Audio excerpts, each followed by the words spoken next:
안녕하십니까. 지산 카센터 전장경입니다. 오늘은 제가 특이하게 지금 스프링을 들고 있습니다. 자동차 서스펜션에 대다수의 많은 자동차들의 서스펜션 중에 핵심인 코일 스프링입니다. 소리도 아주 맑습니다. 탄소광이라. 물론 차종별로 조금씩 모양은 틀리지만 이렇게 생겼다는 거를 또 보여드리기 위해서 제가 폐차장 가갖고 교보제를 구입을 해갖고 왔습니다. 빌려주지 않습니다, 여러분. 아시겠죠? 자, 오늘은 코일 스프링과 여러분들이 알고 계시는 판 스프링, 리프 스프링이라고 부릅니다. 그 부분에 대해서 말씀을 드리도록 하겠습니다. 여러분들 지금 이 차를 보시면 이 코일 스프링이 이렇게 장착이 되어 있습니다. 그래서 차종별로 이 서스펜션 중에 하나인 쇼급쇼바, 우리가 얘기할 때는 쇼급쇼바 접시라고 그러는데 여기에 장착을 하기 위해서 이렇게 모양은 조금씩 다 틀립니다. 코일 스프링들이. 그래서 얘가 나이가 들어서 강한 충격을 준다거나 그러면 이 코일 스프링이 깨지는 경우가 많습니다.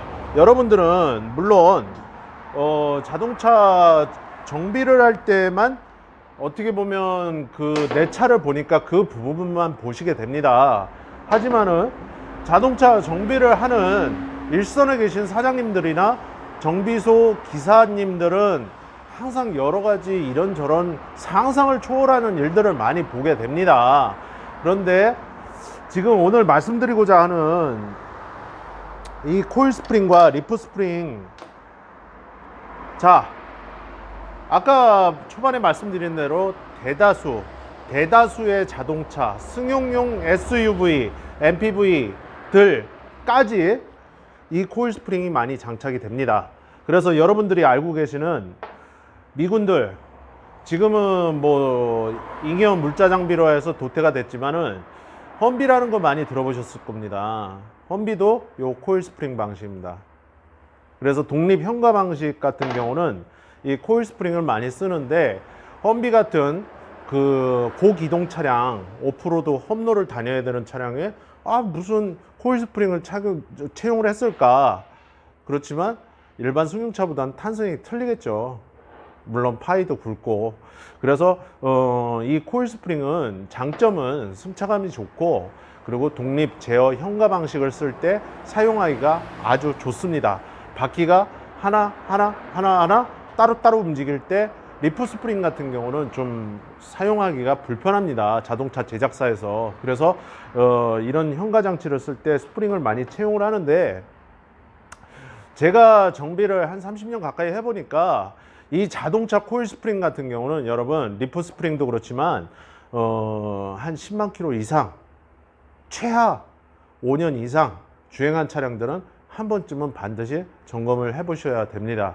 그래서 이게 주저앉는 경우도 있습니다. 물론 깨지지 않고. 근데 얘가 대부분 부러져서 들어옵니다. 제가 아까 말씀드린 대로 얘는 가장 강한 탄소광입니다, 여러분.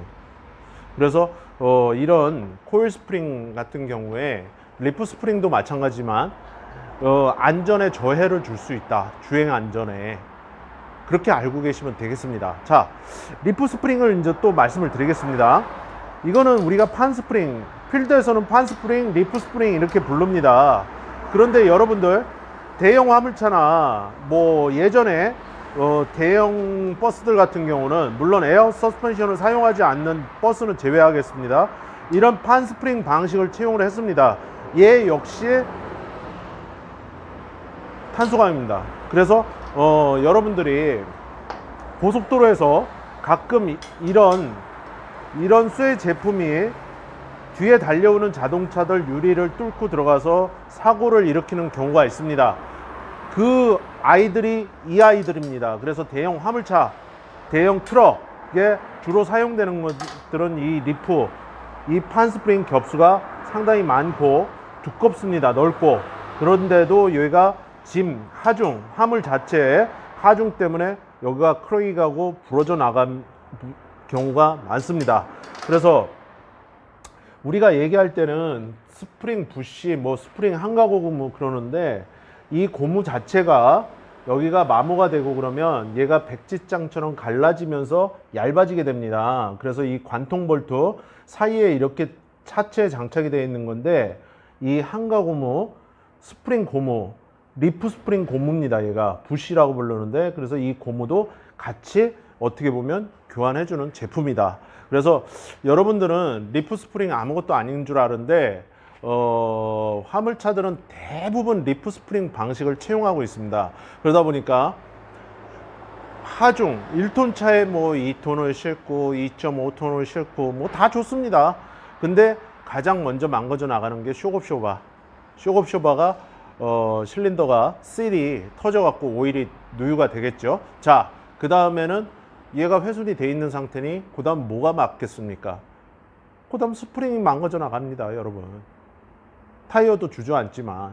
그래서 과도한 짐을 많이 실는 거는 이 후륜구동, 특히 후륜구동의 화물차들 이 리프 스프링 그리고 쇼겁쇼바 타이어에는 좋지 않다, 이렇게 알고 계시면 되겠습니다. 하지만 우리가 뭐 일상생활에서 사업을 하고 일을 하고 뭐 돈을 벌기 위해서 짐을 실는 거는 저도 뭐 어떻게 뭐라 드릴 말씀은 없습니다. 그래서 제가 아까 말씀드린 대로 최하 5년 이상 10만 킬로 된 자동차들 같은 경우에는 스프링을 관심 있게 점검하고 관리를 하자. 그래서 여러분들이 필드에서 정비를 하지는 않더라도 상식적이라도 알고 계시면 내 차 엔진오일 가를 때 리프트 떠갖고 상승을 시켜서 밑에서 볼 거 아닙니까? 그럴 때 이런 코일 스프링이나 쇼겁쇼바나 이런 판 스프링, 내 자동차가 어떤 방식인지 잘 알고 계시면 많이 도움이 되실 겁니다. 그래서 스프링들이 깨졌을 때는 고속 주행할 때는 주행 안정성이 아니라 여러분 안전성입니다. 안전성이 떨어지게 됩니다. 아시겠죠? 그래서 이 코일 스프링 같은 경우는 뭐다? 차가 주저앉을 수도 있습니다. 그 부분이. 그래서 아니 내 차가 어떻게 주저앉는지 어떻게 하냐, 물론 잘 모르십니다. 하지만 자동차 정비사 분들 같은 경우는 연륜이 있고 경험이 있으신 뭐 선배 아니면 제 또래 아니면 밑에 후배분들도 잘 보시면 아실 수 있습니다. 그분들에게 정비를 맡기실 때는 항상 철저하게 하체 점검, 하부 관리 잘 하시면 되겠습니다. 그래서 오늘은 제가 말씀드리고 싶었던 이런 코일 스프링과 이런 리프 스프링, 판 스프링에 대해서 주의할 점, 그리고 이거를 나이가 들은 차들은 어떻게 관리를 할 것인지에 대해서 말씀을 드렸습니다. 그래서 여러분들이 이 한마디만 더 드리겠습니다.